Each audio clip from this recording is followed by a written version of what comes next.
Thank you so much for joining me. I thought this was interesting. On July 4th, there in Czechia, a major grid failure occurred that left more than 1 million electric customers temporarily without power.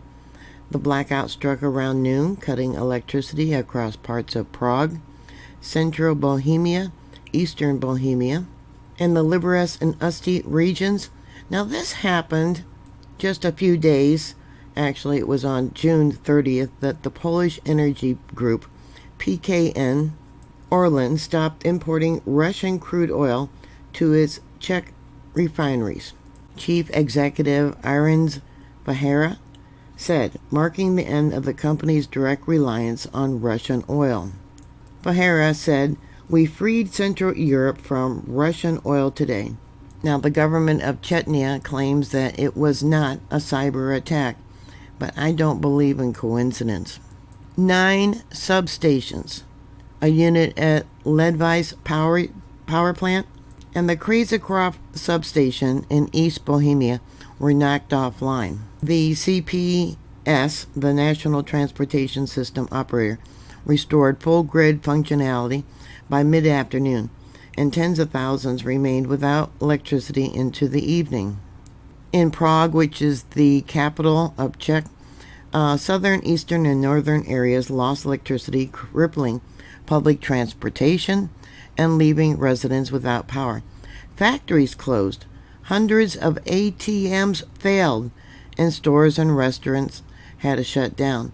Hospitals needed to use backup generators. Prague firefighters responded to over 250 elevator rescues. Train service between Prague, Kolin, and Kurtnura Hora and other lines were suspended. In Liberec, trains stopped and bus operations were uncertain. Traffic lights failed, but they're saying it was not a cyber attack. Evidently, one substation overheated, which caused the cascading shutdown of the other plants. They're saying that the disruption began with the rupture of a high voltage phase conductor, a key transmission line linking power plants and substations. The damage triggered a cascading failure across the grid. So what caused the damage? I talked about these new bombs that they got to take out major power lines and substations. But it's still under investigation.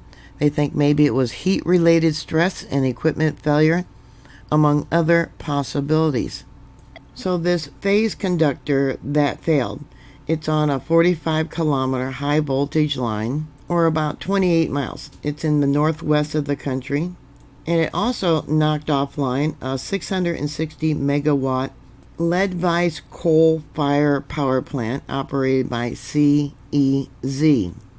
They're also saying the recent rise in temperature there, which was 37 degrees Celsius or about 80 degrees in that area. To me, that don't seem like a lot, a big increase in heat.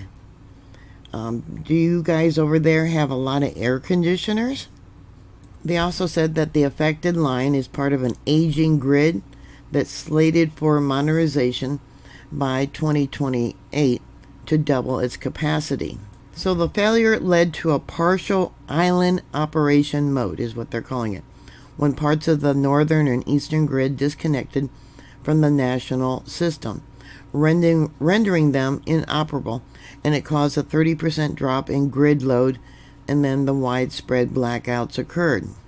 Prime Minister Petra Fiala declared a state of emergency until midnight, calling it an extraordinary, unpleasant situation. This outage followed major blackouts in Spain and Portugal, April of this year, and a fire-related disruption at London's Heathrow Airport, March of this year, raising concerns about Europe's grid reliability. Now, they're saying despite Chechia's recent shift from Russian oil, there is no evidence linking the outage to Russian energy or cyber attacks, but it's still being investigated. I don't know if they would tell us the truth, and they never did find out the real reason for the blackouts there in Spain and Portugal. There was talk that it could be something related to space weather. Now, according to the EU's May 2025 energy transition roadmap, the Russian pipeline oil accounted for about 27% of EU's imported oil. Now, that was in 2022, but now it has fallen to only 3% that they're importing by early 25. Poland halted Russian gas imports in 2022, and Czechia completed upgrades to the Transalpine pipeline in April, allowing full operational independence from Russian oil. However, Hungary and Slovenia still rely on the Druzhba pipeline, which is another name for friendship, for the majority of their oil imports. The European Commission, EC, describes Orland's decision as a milestone in the EU's wider effort to end reliance on Russian fossil fuels. Just last month, June, the EU proposed legislation that would phase out all Russian oil and gas imports by 2027, requiring member states to submit national diversification plans. EC President Ursula von der Leyen said Russia has repeatedly attempted to blackmail us by weaponizing its energy supplies. We have taken clear steps to turn off the tap and end the era of Russian fossil fuels in Europe for good. Officials in Brussels reiterated that every euro spent on Russian energy prolongs aggression and called on remaining states to join the final phase of the bloc's decoupling strategy. So what are your thoughts about all this? Do you think it was just aging infrastructure, or was it really a cyber attack or something else? Please put your comments down below. Thank you very much for watching. Please like, share, and subscribe, and I'll talk to you later. God bless you. Bye.